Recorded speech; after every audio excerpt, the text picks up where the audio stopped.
بسم الله الرحمن الرحيم ويعبدون من دون الله ما لا يضرهم ولا ينفعهم ويقولون هؤلاء شفعاؤنا عند الله قل أتنبئون الله بما لا يعلم في السماء ولا في الأرض سبحانه وتعالى عما يشركون.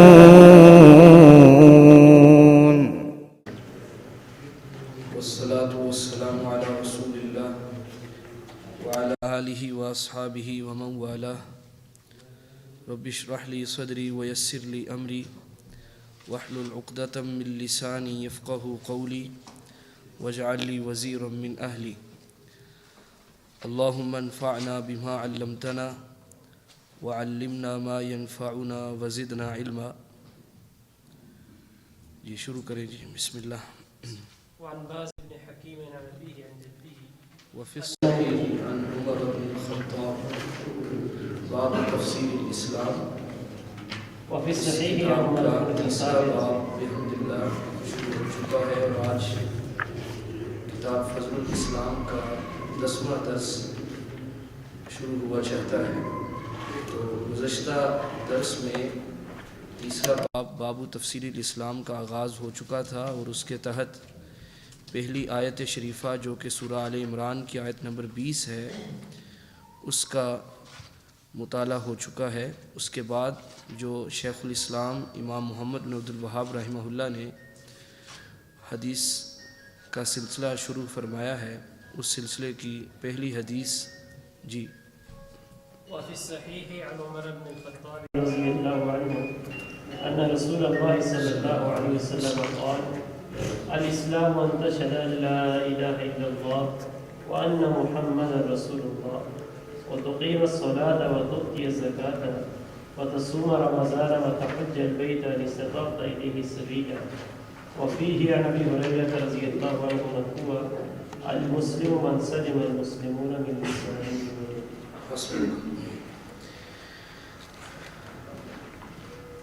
اس تیسرے باب میں مصنف کتاب رحمہ اللہ نے اس اسلام کی تفسیر بیان کرنا چاہی ہے جس اسلام کی فضیلت پہلے باب میں بیان کی گئی اور دوسرے باب میں اس میں دخول کو واجب قرار دیا گیا. تو سوال یہ پیدا ہوتا ہے کہ وہ اسلام ہے کیا؟ تو اس باب کو اسی ترتیب کے پیش نظر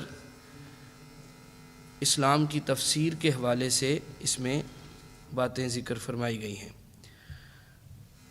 تو اسلام کیا ہے؟ اسلام کی تفسیر کے حوالے سے امام محمد بن عبد الوہاب رحمہ اللہ کی ہی ایک دوسری کتاب ہے الاصول الثلاثہ. اس میں وہ اسلام کی تعریف کرتے ہیں کہ وَهُوَ الِاسْتِسْلَامُ لِلَّهِ بِالتَّوْحِيدِ وَالِانْقِيَادُ لَهُ بِالطَّاعَةِ وَالْبَرَاءَةُ مِنَ الشِّرْكِ وَأَهْلِهِ. اسلام ہے اللہ تعالیٰ کے لیے سر تسلیم خم کر لینے کا نام لیکن توحید کے ساتھ.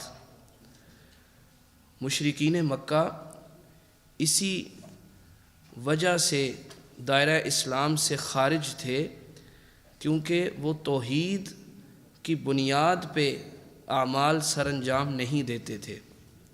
ورنہ وہ بیت اللہ کا حج بھی کرتے تھے، طواف بھی کرتے تھے، اعتکاف بھی کرتے تھے، حاجیوں کو پانی بھی پلاتے تھے، بیت اللہ کی تعمیر بھی کرتے تھے، اس کا انتظام و انصرام بھی کیا کرتے تھے، صلہ رحمی بھی کرتے تھے، صدقہ خیرات بھی کرتے تھے.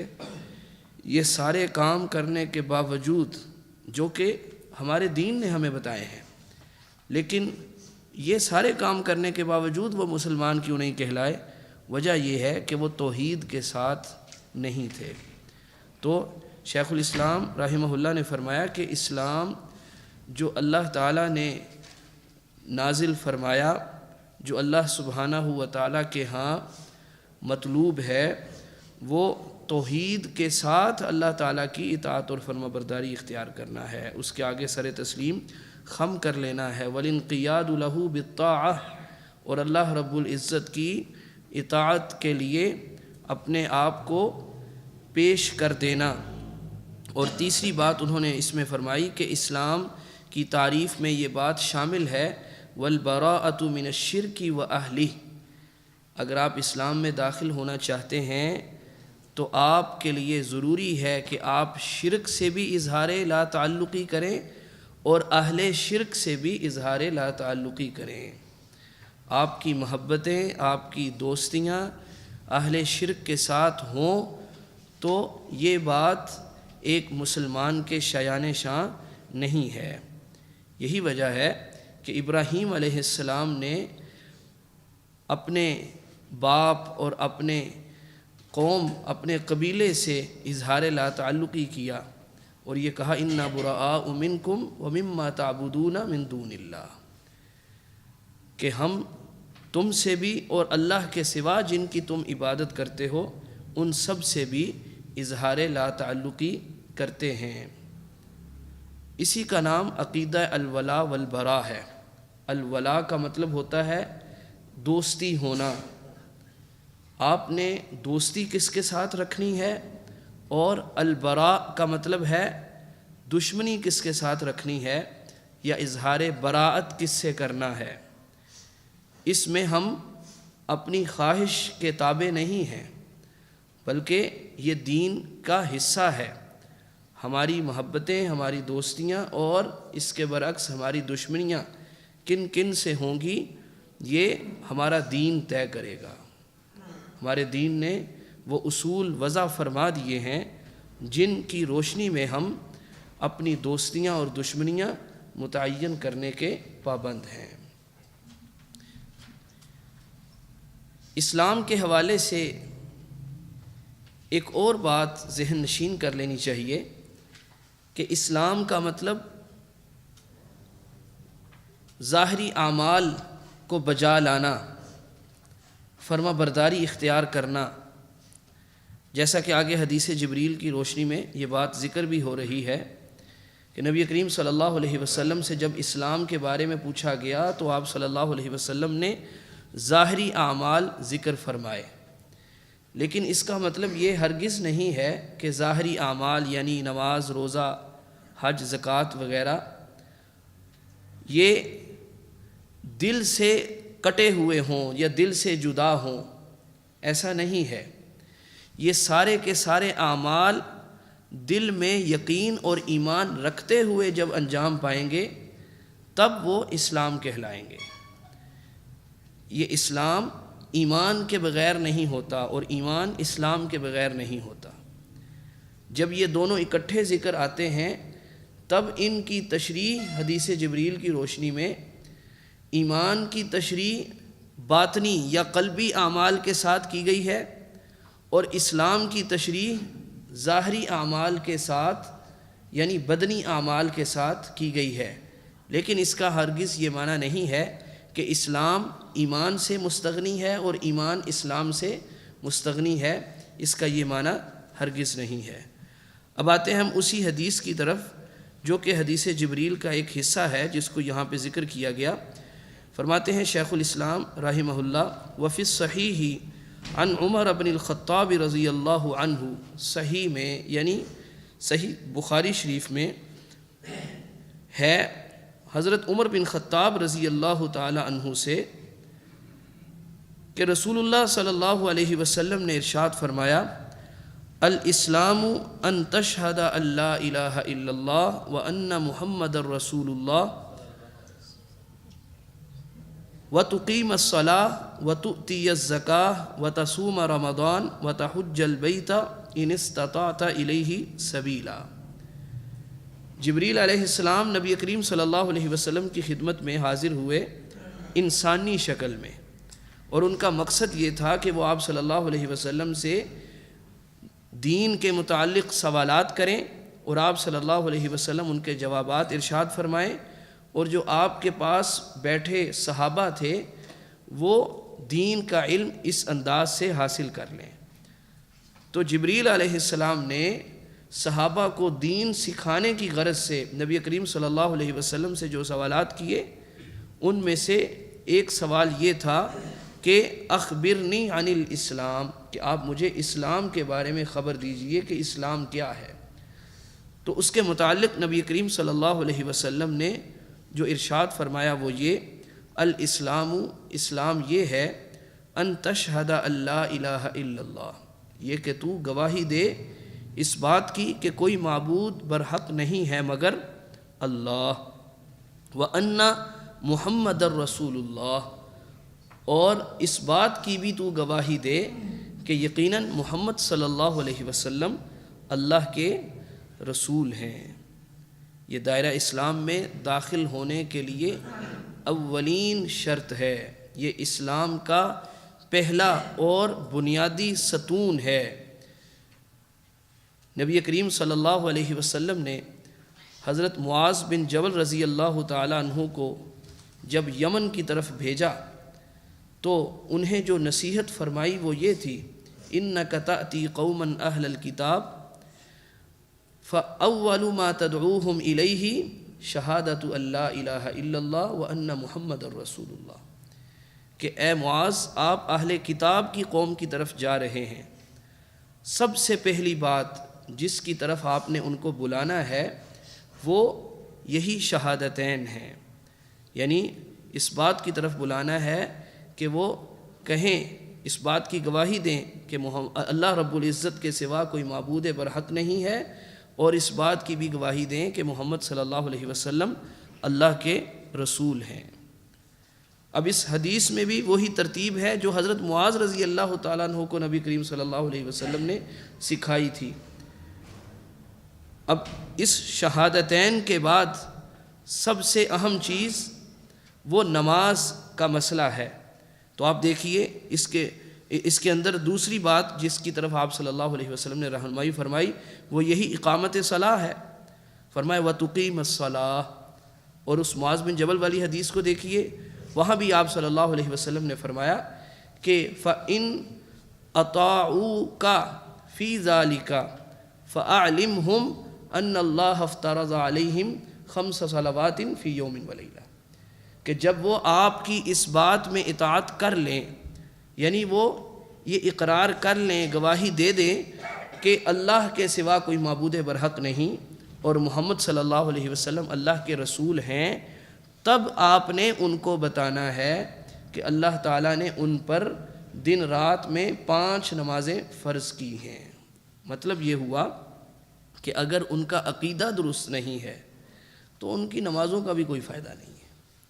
پہلے نمبر پر نماز نہیں ہے، گو کہ اسلام لانے کے بعد پہلے نمبر پر نماز ہی ہے، لیکن شہادتین سے پہلے نہیں ہے، عقیدے کی درستی سے پہلے نہیں ہے۔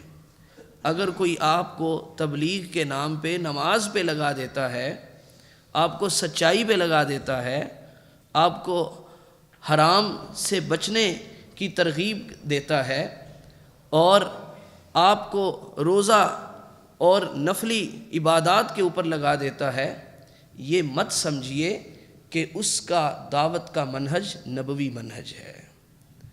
جس کا منہج نبوی منہج ہوتا ہے وہ سب سے پہلے توحید کی بات کرتا ہے۔ کس کی؟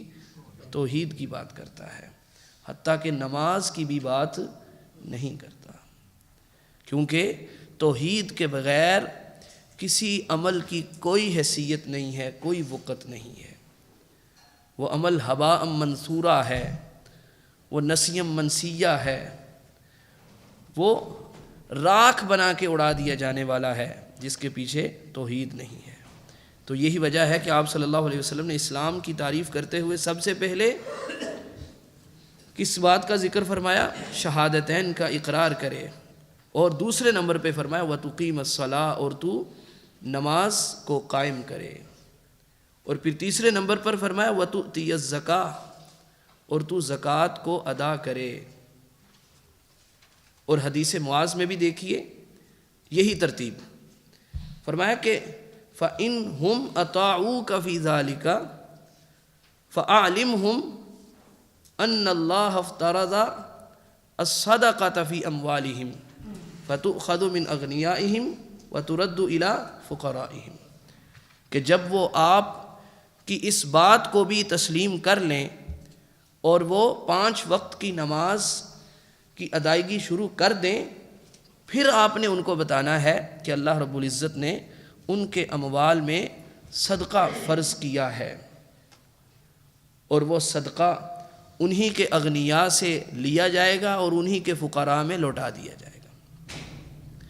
تو یہاں پہ وَتُؤْتِيَ الزَّكَاةَ تیسرے نمبر پہ کس چیز کا ذکر؟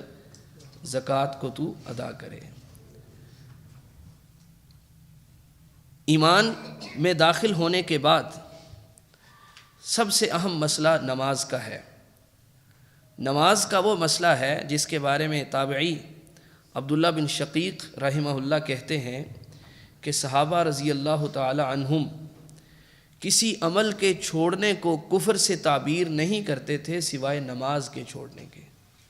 یعنی جو انسان نماز کا تارک ہو جاتا تھا، صحابہ رضی اللہ تعالی عنہم اجمعین اس کو صاحب ایمان نہیں سمجھتے تھے۔ نماز کا تو مسئلہ ایسا ہے کہ منافقین بھی اس کا اہتمام کیا کرتے تھے۔ یہی تو وجہ ہے کہ نبی کریم صلی اللہ علیہ وسلم نے فرمایا اثقل الصلاۃ علی المنافقین العشاء والفجر، منافقوں پر سب سے بھاری نمازیں عشاء اور فجر کی نمازیں ہیں۔ وجہ کیا ہے؟ وجہ یہ ہے کہ یہ تاریکی کی نمازیں ہیں، جو ظہر ہے، عصر ہے، مغرب ہے، اس میں تو لوگ پہچانے جاتے تھے کون مسجد میں آیا ہے کون نہیں آیا۔ لیکن یہ جو تاریکی کی نمازیں ہوتی تھیں وہ یہ سمجھتے تھے کہ تاریکی میں کون سا پتہ چلے گا ہم آئے تھے کہ نہیں آئے تھے، ہم مسجد میں جائیں گے یا نہ جائیں۔ ان کے اوپر یہ بڑا بھاری تھا ان اوقات میں مسجد میں جانا۔ تو اس حدیث سے بھی پتہ چلا کہ وہ منافقین بھی نماز کا اہتمام کیا کرتے تھے، گو کہ ان کی نمازوں کا ان کو کوئی فائدہ نہیں ہے، کیونکہ صحابہ تارک صلاۃ کو کافر سمجھتے تھے اور منافق اپنا کفر ہی تو چھپانا چاہتے تھے۔ اگر وہ مسجد میں نمازوں میں شریک نہیں ہوں گے تو صحابہ کو تو پتہ چل جائے گا کہ ہم کافر ہیں، ہم دل سے مومن نہیں ہیں۔ اس لیے نماز کا مسئلہ سب سے اہم مسئلہ ہے۔ اور نبی کریم صلی اللہ علیہ وسلم کی حدیث جس میں آپ نے ارشاد فرمایا من ترک الصلاۃ متعمدا فقد کفر، جس نے عمدن نماز کو ترک کیا اس نے کفر کر لیا۔ اللہ رب العزت نے بھی جن مشرکین کے بارے میں فرمایا کہ ان کو 4 مہینے کی مہلت دینے کے بعد کہ وہ مکہ خالی کر دیں، جب وہ 4 مہینے کی جو مہلت ہے وہ گزر جائے پھر آپ ان کو قتل کریں، کیونکہ 4 مہینے ان کو دیے گئے تھے، اس میں وہ انخلا کر سکتے تھے۔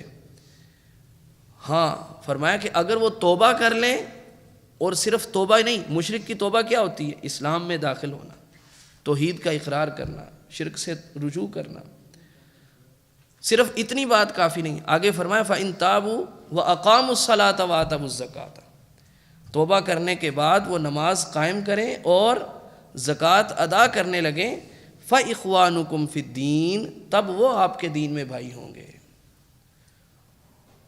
تو جس طرح نماز کی اہمیت ہے، قرآن حکیم کے بیشتر مقامات پہ نماز کے فوری بعد زکوٰۃ کا ذکر کیا گیا ہے، زکوٰۃ کو صاحب نصاب پر فرض کیا گیا ہے۔ اور صحابہ رضی اللہ تعالی عنہم اجمعین کا یہ عقیدہ اور منہج تھا کہ وہ نماز اور زکوٰۃ میں اسی بنا پہ کوئی فرق نہیں سمجھتے تھے، کیونکہ اللہ نے ان دونوں میں فرق نہیں کیا، اللہ تعالیٰ نے ان کو اکٹھے ذکر کیا ہے۔ سیدنا ابوبکر صدیق رضی اللہ تعالی عنہ کو خلیفہ بننے کے بعد جن چیلنجز کا سامنا تھا ان میں سے ایک یہ مانعین زکوٰۃ کا مسئلہ بھی تھا۔ بعض لوگوں نے زکوٰۃ دینے سے انکار کر دیا کہ ہم آپ کو زکوٰۃ نہیں دیں گے، ہم تو رسول اللہ کو زکوٰۃ جو ہے وہ دیا کرتے تھے، یعنی وہ اس کو جمع کیا کرتے تھے، تو وہ رسول اللہ صلی اللہ علیہ وسلم تو فوت ہو گئے، اب ہم آپ کو نہیں دیں گے۔ تو حضرت ابوبکر صدیق رضی اللہ تعالی عنہ نے اس کے اوپر کیسا سخت رد عمل کیا اور اس کا اظہار کیا۔ فرمایا کہ میں اس کے خلاف لڑوں گا جو نماز اور زکوٰۃ کے درمیان فرق کرے گا. نماز، اس کے بعد زکوٰۃ، اور پھر چوتھے نمبر پہ فرمایا وَتَصُومَ رمضان، اور تو رمضان کے روزے رکھے. یہ اسلام کا چوتھا رکن ہے. اور پانچویں نمبر پہ فرمایا وَتَحُجَّ الْبَيْتَ إِنِ اسْتَطَعْتَ إِلَيْهِ سَبِيلًا، اور تو بیت اللہ کا حج کرے اگر تو استطاعت رکھے اس کی طرف راستے کی. راستے کی استطاعت سے کیا مراد ہے؟ اس انسان کے پاس زاد راہ ہو، سواری پر بیٹھنے کی استطاعت ہو، اور اگر خاتون ہے تو اس کے لیے ایک اضافی شرط ہے، اس کے ساتھ محرم کا ہونا یا کس کا ہونا؟ خامند کا ہونا، یا اس کے ساتھ اس کا محرم ہو یا کون ہو؟ اس کا خامند ہو. اگر ان دونوں میں سے کوئی میسر نہیں ہے تو وہ عورت مستطیع نہیں کہلائے گی.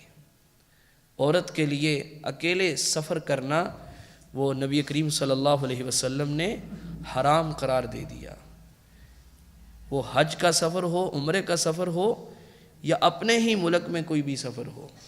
فرمایا کہ لا یحل لامرأۃ تؤمن باللہ والیوم الآخر، کہ وہ عورت جو اللہ اور یوم آخرت پر ایمان رکھتی ہے اس کے لیے حلال نہیں ہے کہ وہ ایک دن اور ایک رات کا سفر بھی بغیر محرم کے کرے. عورت کے لیے کوئی بھی سفر بغیر محرم کے کرنے کی اجازت نہیں ہے. تو وہ سفر حج ہو، سفر عمرہ ہو، وہ بالاولیٰ اس کی اجازت نہیں ہے. تو نبی کریم صلی اللہ علیہ وسلم نے سوال کیا گیا تھا اسلام کے بارے میں، تو اس کے جواب میں آپ صلی اللہ علیہ وسلم نے یہ 5 باتیں ارشاد فرمائیں. ان میں سے پہلی بات ان تشہد لا الہ الا اللہ، کہ تو گواہی دے کہ اللہ تعالیٰ کے سوا کوئی معبود برحق نہیں ہے. یعنی لوگوں نے معبود تو بہت سے بنا رکھے ہیں، وہ حق نہیں ہیں، وہ باطل ہیں. ان کو کوئی حق حاصل نہیں ہے کہ وہ اپنی عبادت کروائیں. عبادت کروانے کا اگر کسی کو حق حاصل ہے وہ اللہ تعالیٰ کی ذات کے سوا اور کوئی ہے ہی نہیں. اور نبی کریم صلی اللہ علیہ وسلم کی رسالت کے اوپر ایمان. اصول ثلاثہ میں ہی امام محمد بن عبد الوہاب رحمہ اللہ محمد صلی اللہ علیہ وسلم کو اللہ کا رسول ماننے کا مطلب ذکر کرتے ہیں. کیا مطلب ہے اس بات کا کہ محمد صلی اللہ علیہ وسلم اللہ کے رسول ہیں؟ فرماتے ہیں اس کا معنی یہ ہے کہ طاعتہ فیما امر وتصدیقہ فیما اخبر واجتناب ما عنہ نہا وزجر وَأَلَّا يُعْبَدَ اللَّهُ إِلَّا بِمَا شَرَعَ. فرماتے ہیں یہ 4 باتیں ہیں، ان کو پلے باندھ لیجئے. اگر آپ سمجھنا چاہتے ہیں کہ محمد صلی اللہ علیہ وسلم اللہ کے رسول ہیں، اس کا کیا معنی ہے؟ جو آج تک آپ پڑھتے آ رہے ہیں، بہت سے شعوری طور پہ پڑھتے ہیں، اور ایسے لوگوں کی بھی ایک بڑی تعداد ہے جو لا شعوری طور پہ اس کو پڑھتے ہیں. اس کا معنی وہ جانتے نہیں ہیں.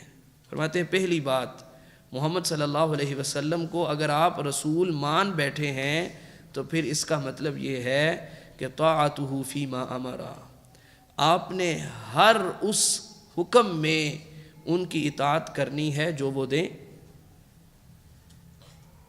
آپ محمد الرسول اللہ پڑھنے کے بعد یا اشہد ان محمد الرسول اللہ کہنے کے بعد سرنڈر کر دیتے ہیں کہ اب مجھ پہ میری مرضی نہیں چلے گی، بلکہ وہ میرے اوپر حکم چلے گا جو محمد صلی اللہ علیہ وسلم دیں گے.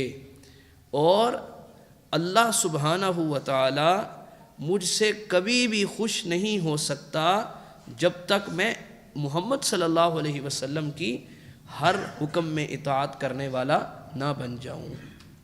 محمد صلی اللہ علیہ وسلم نے صرف نماز روزے میں حکم دیے ہیں یا ہمیں عقائد بھی سکھائے ہیں؟ ظاہر ہے انہوں نے عقیدہ تو سب سے پہلے سکھایا نا. تو اس کا مطلب اگر آپ کسی کو صرف نمازی اور روزے دار حلال کمانے والا دیکھ کے سمجھ بیٹھیں کہ یہ نیک ہے اور اس بات کو یکسر بھلا دیں کہ اس کا عقیدہ کیا ہے، تو اس کا مطلب آپ نے تو بہت بڑا دھوکہ کھا لیا نا۔ کسی انسان کے نیک ہونے کی سب سے پہلی پہچان کیا ہے؟ اس کا عقیدہ۔ اس کا عقیدہ کیا ہے؟ اس کا عقیدہ کیا ہے؟ اگر وہ عقیدے میں مشرک ہو، اللہ تعالیٰ کے سوا کسی اور کو پکارتا ہو، وہ کسی اور کے نام کی نظر و نیاز دیتا ہو، اللہ تعالیٰ کے برگزیدہ بندوں کے بارے میں احترام کرنا تو ہم سب کا فرض ہے، لیکن وہ غلو کرتا ہو، غلو جائز نہیں ہے۔ اللہ کے نیک بندوں کا احترام، ان کی محبت، یہ ہمارے ایمان کا حصہ ہے۔ اس کے بغیر کوئی بھی شخص اپنے ایمان کی حلاوت، مٹھاس، چاشنی، شیرینی محسوس نہیں کر سکتا جب تک وہ اللہ کے اولیاء کے ساتھ محبت کرنے والا نہ بن جائے۔ لیکن اس کا معنی یہ نہیں کہ ان کو آپ اللہ سبحانہ و تعالیٰ کے ساتھ شریک کر دیں۔ وہ کام جو صرف اللہ تعالیٰ کے لیے ہی جو ہے وہ بجا لائے جا سکتے ہیں، آپ ان کو ان نیکوکار شخصیات کے لیے انجام دینا شروع کر دیں، اس بات کی اجازت نہیں ہے۔ وہ شخص نیک نہیں ہے، اس دھوکے سے نکل آئیے۔ وہ شخص نیک نہیں ہے، خواہ اس کی کتنی لمبی داڑھی ہو، اس نے کتنی منزلہ پگڑی پہن رکھی ہو اور اس کے لباس ڈھیلا ڈھالا ہو، اگر اس کی زندگی میں سب سے اہم مسئلہ توحید عبادت نہیں ہے، وہ نیک نہیں ہے۔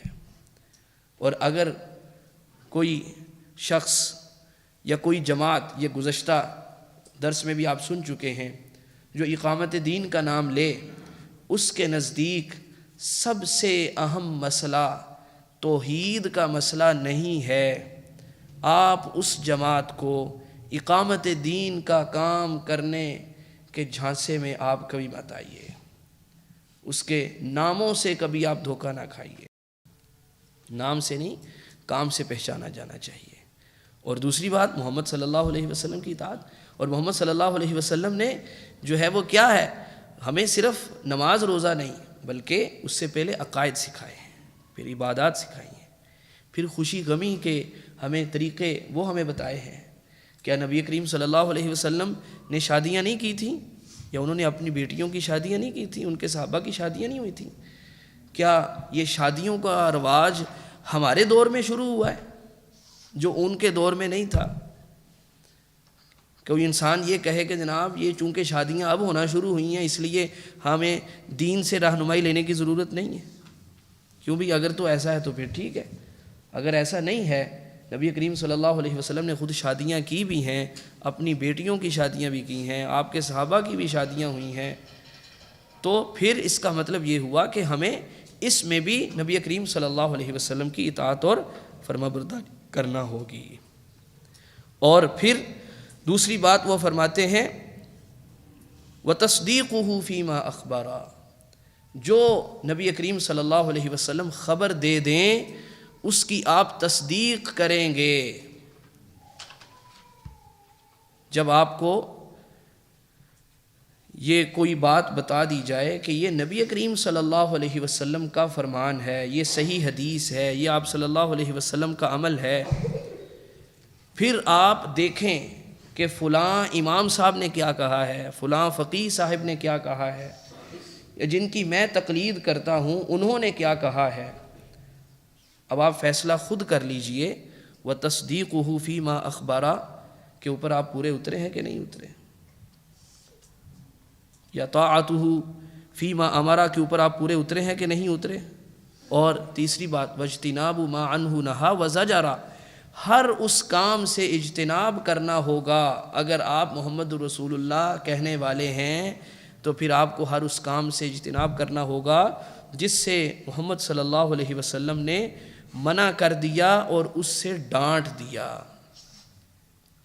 اور چوتھی بات، وَأَلَّا يُعْبَدَ اللَّهُ إِلَّا بِمَا شَرَعَ، محمد صلی اللہ علیہ وسلم کو اللہ کا رسول ماننے کا مطلب یہ ہے کہ آپ اللہ تعالیٰ کی عبادت محمد صلی اللہ علیہ وسلم کے طریقے کے بغیر نہیں کریں گے۔ محمد صلی اللہ کی عبادت بھی نہیں کی جا سکتی جب تک طریقہ محمد صلی اللہ علیہ وسلم کا نہ ہو۔ یہ معنی ہے محمد رسول اللہ کہنے کا۔ پڑھ آپ محمد رسول اللہ رہے ہیں اور عبادت میں آپ پرواہ نہیں کرتے کہ کیا یہ عبادت یہ نبی کریم صلی اللہ علیہ وسلم کا بتائے ہوئے طریقے کے مطابق میں کر رہا ہوں کہ نہیں۔ میری نماز، میرا قیام، میرا ہاتھوں کو اٹھانا، رکوع میں جاتے ہوئے، رکوع سے اٹھتے ہوئے، ہاتھوں کو باندھنا اور پھر سجدہ آغاز سے لے کر اختتام تک، اور اسی طرح روزہ، نماز کا ذکر ہو گیا، حج، زکوٰۃ وغیرہ جتنے بھی امور عبادت ہیں، ان سب میں کیا وہ طریقہ میرا ہے جو محمد صلی اللہ علیہ وسلم نے مشروع قرار دیا۔ یہ معنی ہے محمد رسول اللہ کہنے کا۔ یہ تو ہو گیا رکن اول ارکان اسلام میں سے، اس کو رکن قولی کہتے ہیں۔ اس کو کیا کہتے ہیں؟ رکن قولی، یعنی قول، یا اس کو رکن اعتقادی بھی کہتے ہیں، عقیدہ۔ اور اس کے بعد والے جو ارکان ہیں وہ اسی کو ثابت کرنے کے لیے ہیں، اسی توحید اور رسالت کے عقیدے کو جو وہ آپ زبان سے اقرار کر چکے ہیں اسی کو ثابت کرنے کے لیے ہیں۔ جیسا کہ نماز یہ توحید فعلی ہے، عمل کے ساتھ آپ توحید کا اظہار کرتے ہیں۔ اور زکوٰۃ کا مسئلہ آ گیا، یہ توحید مالی ہے، مال کے ساتھ آپ اپنی توحید کا اظہار کرتے ہیں کہ میرا مال وہ اللہ کا عطا کردہ ہے اور اللہ سبحانہ و تعالیٰ کی ہی خوشنودی میں خرچ ہوگا، اللہ رب العزت کے رستے میں خرچ کروں گا۔ یہ مال کسی اور کے نام پہ خرچ نہیں ہوگا، جانور اللہ تعالیٰ نے عطا فرمایا اسی کے نام پہ میں ذبح کروں گا، نظر و نیاز اسی کے نام پہ میں دوں گا۔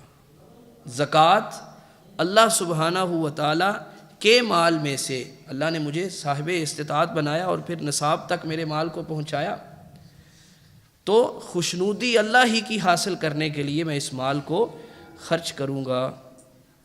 یہ ہے آپ مال کے ساتھ اپنی توحید کو ثابت کرتے ہیں۔ اور اس کے بعد ہے روزہ۔ روزے کا مسئلہ آپ دیکھیے، یہ توحید فعلی ترکی ہے۔ نماز توحید فعلی ہے کچھ کرنے کے ساتھ، اور روزہ کچھ کرنے کو چھوڑنے کے ساتھ۔ یعنی روزے میں آپ کیا کرتے ہیں؟ وہ مرغوبات، محبوبات جو آپ کے نفس کو پسندیدہ ہیں، آپ اللہ سبحانہ و تعالیٰ کی خوشنودی کے حصول کے لیے جائز چیزیں بھی چھوڑ دیتے ہیں۔ کھانا پینا جو حلال چیزیں ہیں، اور جو ہے وہ اپنی بیوی کے پاس جانا، یہ آپ کے لیے حلال ہے، لیکن روزے کی وجہ سے انسان ان ساری چیزوں کو چھوڑ دیتا ہے، قربانی دیتا ہے، کس لیے؟ کہ اللہ سبحانہ و تعالیٰ اس سے خوش ہو جائے۔ یہ اس بات کا اظہار ہوتا ہے کہ اللہ رب العزت جس کام سے مجھے روکے گا میں انشاءاللہ الرحمن اس سے باز رہوں گا۔ اور روزہ رکھوایا ہی اسی لیے جاتا ہے لعلکم تتقون، تاکہ تم متقی بن جاؤ، تمہارے اندر تقوی پیدا ہو جائے۔ تو اسلام صرف کرنے کا نام نہیں ہے، بلکہ اسلام بعض چیزوں کو چھوڑنے کا نام بھی ہے۔ اسلام میں صرف ہم کرتے نہیں ہیں، بلکہ بعض چیزوں کو چھوڑنا وہ اسلام ہے۔ یعنی آپ جن چیزوں کو حکم دیا گیا وہ بھی کرتے چلے جائیں، اور جن سے منع کیا گیا وہ بھی آپ کرتے چلے جائیں، آپ ایک کامل مسلمان نہیں بن سکتے، بلکہ بسا اوقات آپ مسلمان ہو ہی نہیں سکتے جب تک ان چیزوں کو چھوڑ ہی نہ دیں۔ اس کی مثال کہ آپ مسلمان ہو ہی نہیں سکتے، موحد ہو ہی نہیں سکتے۔ آپ عبادت کا مسئلہ لے لیجیے، توحید کا مسئلہ، ہمیں سب سے پہلے جو کہلوایا جاتا ہے وہ کیا ہے؟ لا الہ الا اللہ۔ سب سے پہلے چھڑوایا جاتا ہے۔ اللہ سبحانہ و تعالیٰ کے سوا جتنی امیدوں کے مراکز لوگوں نے بنا رکھے ہیں جو کہ باطل ہیں، وہ چھوڑو، پھر کہو کہ اللہ عبادت کے لائق ہے۔ ورنہ اللہ عبادت کے لائق ہے، یہ مشرکین بھی مانتے تھے کہ اللہ عبادت کے لائق ہے، لیکن وہ اس کو چھوڑتے نہیں تھے جس کو چھوڑنے کا حکم دیا گیا، اور وہ کیا ہے؟ اللہ تعالیٰ کے سوا ہر کسی کو عبادت کے لحاظ سے چھوڑ دینا، حتیٰ کہ انبیاء کو بھی کس لحاظ سے؟ عبادت کے لحاظ سے، فرشتوں کو بھی، اولیاء کو بھی چھوڑ دینا، اطاعت میں نہیں، محبت میں نہیں، ان کی پیروی میں نہیں، ان کی پیروی کرنی ہے، ان سے محبت کرنی ہے، ان کے نقش قدم پر چلنا ہے، لیکن عبادت کے اعتبار سے ہر کسی کو چھوڑ دینا ہے سوائے اللہ تعالیٰ کے۔ تو اب آپ مجھے بتائیے کہ یہ وہ بات آ گئی نا کہ بعض چیزیں ایسی ہیں جن کو اگر آپ نہیں چھوڑیں گے آپ موحد ہو ہی نہیں سکتے۔ تو یہ ہمیں روزہ سکھاتا ہے۔ اسی طرح حج کا مسئلہ ہے، وہ کیا ہے؟ والتوحید القولی والفعلی والمالی والبدنی، توحید کی یہ ساری قسمیں اس کے اندر جمع ہو جاتی ہیں۔ قولی، قول کے ساتھ بھی حاجی اور معتمر کیا کہتا ہے؟ لبیک اللہم لبیک، اور بدن کے ساتھ بھی وہ مناسک ادا کرتا ہے، کبھی وہ طواف کر رہا ہے، کبھی وہ سعی کر رہا ہے صفا مروہ کے درمیان، اور اگر وہ حاجی ہے تو کبھی وہ مزدلفہ جا رہا ہے، کبھی منی جا رہا ہے، کبھی عرفات میں جا رہا ہے، یہ سب مشقتیں اٹھا رہا ہے، یہ بدن کو مشقتیں اٹھانی پڑ رہی ہیں۔ تو یہ بدنی عبادت بھی ہے، اور مالی عبادت کہ جو صاحب استطاعت ہوگا، جس کے پاس زیادہ راہ ہوگا، تو اس کے اوپر یہ فرض ہے، اور جو مالدار نہیں ہے یا صاحب استطاعت نہیں ہے اس کے اوپر حج فرض نہیں کیا گیا۔ جی اگلی حدیث، وفیہ عن ابی ہریرہ رضی اللہ عنہ مرفوعا المسلم من سلم المسلمون من لسانہ ویدہ، اور صحیح میں ہی حضرت ابو ہریرہ رضی اللہ تعالی عنہ سے مرفوعاً مروی ہے۔ مرفوعاً کا مطلب کیا ہوتا ہے؟ کہ یہ نبی کریم صلی اللہ علیہ وسلم کا فرمان عالی شان ہے۔ اگر راوی کا ذکر کرنے کے بعد لفظ آئے موقوفاً، اگر یہ کہا جاتا عن ابی ہریرہ رضی اللہ عنہ موقوفاً، ابو ہریرہ رضی اللہ عنہ سے موقوفاً مروی ہے، اس کا معنی یہ ہونا تھا کہ یہ ابو ہریرہ رضی اللہ تعالی عنہ کا اپنا فرمان ہے۔ اور اگر یہ کہا گیا ہو عن ابی ہریرہ رضی اللہ عنہ مرفوعاً، اس کا مطلب ہے کہ ابو ہریرہ رضی اللہ تعالیٰ عنہ اس کو بلند کر رہے ہیں محمد صلی اللہ علیہ وسلم تک، تو یہ جو ہے وہ حدیث کی ایک اصطلاح ہے۔ تو وہ فرماتے ہیں مرفوعاً۔ اب یہ دیکھیے آگے انہوں نے یہ نہیں کہا کہ عن ابی ہریرہ رضی اللہ عنہ قال قال رسول اللہ صلی اللہ علیہ وسلم، بلکہ اس کی بجائے انہوں نے یہ کہہ دیا مرفوعاً۔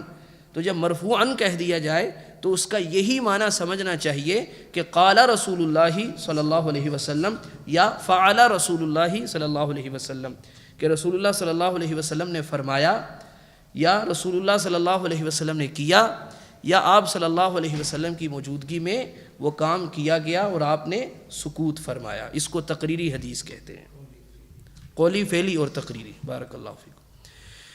تو جو آپ صلی اللہ علیہ وسلم کا فرمان عالی شان ہے وہ یہ ہے، المسلم من سلم المسلمون من لسانہ ویدہ۔ اب یہ دیکھیے کس حسن ترتیب کے ساتھ شیخ الاسلام رحمہ اللہ ہمیں اسلام سمجھا رہے ہیں۔ آغاز کہاں سے کیا؟ قرآن حکیم کی آیت شریفہ کے ساتھ، کہ جس میں انہوں نے اسلام کا مطلب سمجھایا کہ اسلام نام ہے توحید کا اور نبی کریم صلی اللہ علیہ وسلم کی اتباع کا۔ وہ آیت شریفہ کون سی تھی؟ فَإِنْ حَاجُّوكَ فَقُلْ أَسْلَمْتُ وَجْهِيَ لِلَّهِ وَمَنِ اتَّبَعَنِي۔ اس کے بعد انہوں نے پھر وہ نبی کریم صلی اللہ علیہ وسلم کی حدیث ذکر کی، اس میں پھر انہوں نے اسلام کے جو ارکان ہیں ان کا ذکر کیا۔ اب یہی چیزیں اسلام نہیں ہیں، حتیٰ کہ عبادات کے اعتبار سے بھی اور بہت سی چیزیں بھی اسلام کے اندر شامل ہیں، داخل ہیں، اور ان میں سے کچھ واجب کے درجے پہ ہیں اور کچھ مستحب کے درجے پہ ہیں، لیکن ہیں وہ سب کے سب اسلام، واجب ہوں تب بھی، مستحبات ہوں وہ بھی اسلام کے اندر داخل ہیں۔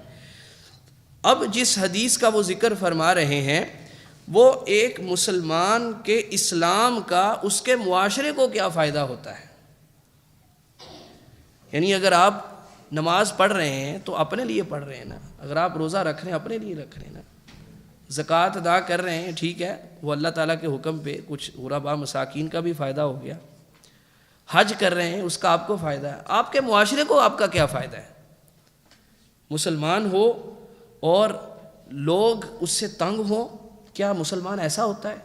نہیں، نبی کریم صلی اللہ علیہ وسلم نے فرما دیا المسلم من سلم المسلمون من لسانہ ویدہ، مسلمان ہوتا وہ ہے ایک آئیڈیل مسلم، پرفیکٹ مسلم، وہ کون ہے؟ جس کے ہاتھ اور اس کی زبان سے مسلمان محفوظ ہوں۔ آپ کی زبان سے اگر لوگ تنگ ہیں تو آپ کیسے مسلم ہیں؟ لوگ آپ کی زبان سے محفوظ ہوں، کس ناحیے سے؟ آپ کی غیبت سے، لوگوں کو آپ کے ساتھ موجود نہ ہونے پر بھی آپ سے سکون ہو، ان کو یہ فکر نہ ہو کہ جناب جب میں موجود ہوں تو یہ تو میری تعریفیں کرتا ہے، جب میں چلا جاتا ہوں تو یہ میری غیبتیں کرتا ہے۔ کسی کے دل میں یہ خیال نہ آئے کہ اب میں اٹھ کے جا رہا ہوں نا، بس دیکھنا انہوں نے میری غیبتیں شروع کر دینی ہیں۔ اس کا مطلب وہ آپ کی زبان سے محفوظ نہیں ہے، اور دوسرے آپ کی زبان سے محفوظ رہیں۔ اس کے اندر النمیمہ، چغلی، اگر آپ چغل خور ہیں تو آپ خود اپنے دل پہ ہاتھ رکھ کے بتائیے کہ آپ واقعی نبی کریم صلی اللہ علیہ وسلم کے اس فرمان کی روشنی میں آپ مسلم کی تعریف پہ پورا اترتے ہیں۔ والبہتی، بہتان بازی کرنا، آپ کسی پر بھی بہتان باندھ دیتے ہیں، تہمت لگا دیتے ہیں، آپ کی زبان سے معاشرہ محفوظ نہیں ہے۔ آپ کو گالی دینے کی عادت ہے، آپ گالی دیتے ہیں، اور نبی کریم صلی اللہ علیہ وسلم نے فرمایا سباب المسلم فسوق، مسلمان کو گالی دینا یہ فسوق ہے، نافرمانی ہے، اور بئس الاسم الفسوق بعد الایمان، ایمان لانے کے بعد یہ فسق کی تہمت اگر آپ کے اوپر آ رہی ہو تو یہ بہت بری ہے۔ آپ کو ہر اس کام سے بچنا ہے جس کی وجہ سے آپ کو فاسق کہا جائے، اور اگر آپ گالی دیتے ہیں تو آپ فسق کی تہمت سے نہیں بچ سکتے، آپ کے اوپر فسق کا الزام آئے گا، آپ فاسق ہیں کیونکہ آپ گالی دیتے ہیں۔ تو جو انسان گالی دیتا ہے اس کی زبان سے بھی دوسرے مسلمان محفوظ نہیں ہیں۔ جو جھوٹ بولتا ہے، جھوٹ بولنے سے بھی لوگ آپ کی زبان سے محفوظ نہیں ہوتے۔ آپ لوگوں کو جو بات بتا رہے ہیں وہ خلاف واقعہ ہے، وہ اس کو سچ سمجھ بیٹھتے ہیں، اور اس کی بنیاد پہ کسی کا نقصان ہو سکتا ہے کیونکہ آپ نے جھوٹی بات کہی ہے۔ اور یہ ساری باتیں اور ایسی بہت سی اور باتیں، لیکن ان سب سے بڑی بات کہ لوگ آپ کی زبان سے محفوظ نہ رہیں، وہ کس وجہ سے ہے؟ وہ ہے آپ کا اللہ اور اس کے رسول پر بغیر علم کے بات کرنا، والقول علی اللہ وعلی رسولہ بغیر علم۔ اگر آپ اللہ اور اس کے رسول کے بارے میں بغیر علم کے بات کرنے والے ہیں تو آپ مسلمانوں کا سب سے زیادہ نقصان کرنے والے ہیں۔ اتنا نقصان جھوٹ بولنے سے نہیں ہوتا، اتنا نقصان غیبت کرنے سے نہیں ہوتا، چغلی کرنے سے نہیں ہوتا، بہتان بازی کرنے سے نہیں ہوتا، گو کہ یہ بہت بڑے نقصان ہیں، لیکن آپ کے اندر اتنی جسارت ہے کہ آپ اللہ اور اس کے رسول کے بارے میں بغیر علم کے بات کرتے ہیں۔ وہ باتیں اللہ نے نہیں فرمائی، اللہ کے رسول نے نہیں فرمائی، اور آپ اس کے بارے میں تحقیق تک نہیں کرتے۔ آپ ان میسیجز کو، ان پوسٹوں کو آگے سے آگے نشر کرتے چلتے چلے جاتے ہیں، پرواہ کیے بغیر کہ کیا واقعی اللہ اور اس کے رسول کا فرمان ہے کہ نہیں۔ کوئی بھی بات اللہ اور اس کے رسول کی طرف منسوب کر کے بیان کر دی جائے، آپ اس کو قبول بھی کر لیتے ہیں اور اس کو آگے بھی بیان کرتے ہیں۔ تو اس سے پتہ چلا کہ جس طرح ہم جھوٹے انسان پر اعتماد نہیں کرتے، جس طرح ہم اس انسان کے اوپر اعتماد نہیں کرتے جس کو غیبت کی عادت ہو، جس کو بہتان تراشی کی عادت ہو،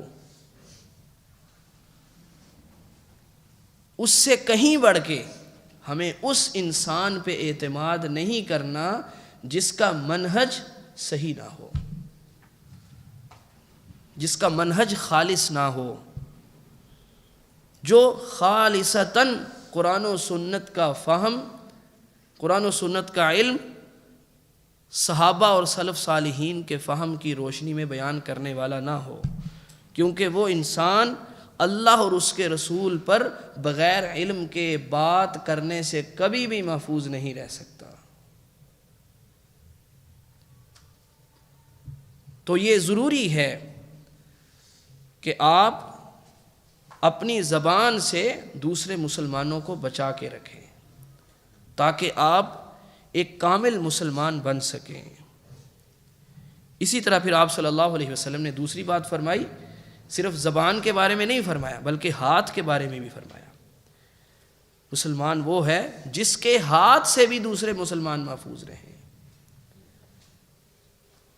نبی کریم صلی اللہ علیہ وسلم نے حجۃ الوداع کے موقع پر جو نصیحتیں فرمائیں ان میں سے ایک یہ بات بھی تھی کہ ان دماءکم و اموالکم و اعراضکم علیکم حرام کحرمت یومکم ھذا فی شہرکم ھذا فی بلدکم ھذا هل بلغت؟ تمہارے خون، تمہاری عزتیں، تمہارے مال ایک دوسرے کے اوپر حرام ہیں، محترم ہیں، کسی کے لیے حلال نہیں ہے کہ وہ اس کے طرف اپنا ہاتھ اٹھائے۔ مسلمان مسلمان کا گریبان پکڑے، مسلمان مسلمان کو زخم پہنچائے، مسلمان مسلمان کی خون ریزی کرے، یہ کیسے ہو سکتا ہے؟ مسلمان مسلمان کی عزت پر حملہ آور ہو، مسلمان کسی کی بہن بیٹی کو اپنی بہن بیٹی کی طرح نہ سمجھے، لوگوں کی عزتیں آپ کی نظروں سے محفوظ نہ ہوں، لوگ آپ کی گالی سے محفوظ نہ ہوں، لوگ آپ کے بارے میں یار یہ تو کہیں بھی ہماری عزت اچھال دیتا ہے، اس طرح ہو۔ حالانکہ نبی کریم صلی اللہ علیہ وسلم نے فرمایا کہ تم سب کی عزتیں محترم ہیں، اور کیا فرمایا؟ تمہارے اموال، تمہارے مال بھی ایک دوسرے پر حرام ہیں، ناحق طریقے سے کوئی بھی لیا جانے والا مال جو انسان لے وہ سود کی شکل میں ہو، سود حرام ہے، رشوت ستانی ہو یہ حرام ہے، غرر ہو، غبن ہو، دھوکہ دینا ہو، ملاوٹ کرنا ہو، آپ لوگوں کے مالوں کے اوپر ڈاکہ ڈال رہے ہیں، چوری ہو، بدعنوانی ہو، کرپشن ہو، خیانت ہو، لوٹ مار ہو، یہ سب چیزیں حرام ہیں۔ اگر آپ اپنے آپ کو مسلمان ثابت کرنا چاہتے ہیں تو آپ کو ان ساری چیزوں سے کنارہ کشی کرنا ہوگی۔ تو پھر جو انسان عبادات میں، یعنی وہ پہلے جو سیدنا عمر رضی اللہ تعالیٰ عنہ سے مروی حدیث بیان ہوئی، اور پھر سیدنا ابو ہریرہ رضی اللہ تعالیٰ عنہ والی حدیث، اور پھر اس سے بھی پہلے جو آیت شریفہ بیان ہوئی، یعنی آپ اب تک جو ہم نے پڑھا اس کی روشنی میں اسلام کیا ہے، آپ صرف اور صرف اللہ کی عبادت کرنے والے ہیں، توحید کے اوپر سب سے پہلے آپ کاربند ہوں، اور نبی کریم صلی اللہ علیہ وسلم کی اطاعت اور فرما برداری کرنے والے ہوں، اللہ کی عبادت بھی بغیر نبی علیہ السلام کے طریقے کے آپ نہ کرنے والے ہوں، یہ ہے اسلام۔ اور پھر دوسری بات، یعنی وہ حدیث کی روشنی میں شہادت اللہ الہ الا اللہ وان محمد رسول اللہ، اور پھر نماز کی اقامت اور ایتائے زکوٰۃ، ظاہر ہے وہ صاحب نصاب پر ہی فرض ہوگی، جو صاحب نصاب نہیں ہے اس سے اسلام کا مطالبہ نہیں ہے، صوم رمضان، اور پھر حج بیت اللہ، وہ بھی استطاعت کے ساتھ مشروط ہے۔ اور پھر یہ تو ہو گئے آپ کے اعمال، آپ کے معاشرے کو، آپ کے اسلام کا کیا فائدہ ہے۔ نبی کریم صلی اللہ علیہ وسلم نے بڑے ہی خوبصورت اور جامع کلمے میں سب کچھ جمع فرما دیا، المسلم من سلم المسلمون من لسانہ و یدہ، اور ایسی اور آپ صلی اللہ علیہ وسلم کی بہت سی احادیث ہیں جو ہے وہ دوسرے مواقع پر آپ صلی اللہ علیہ وسلم نے بیان فرمائی۔ تو باقی اس سلسلے کی بات انشاءاللہ الرحمن آئندہ درس میں کریں گے۔ اقول قولی ھذا واستغفر اللہ لی ولکم وآخر دعوانا ان الحمد للہ رب العالمین۔ کسی کا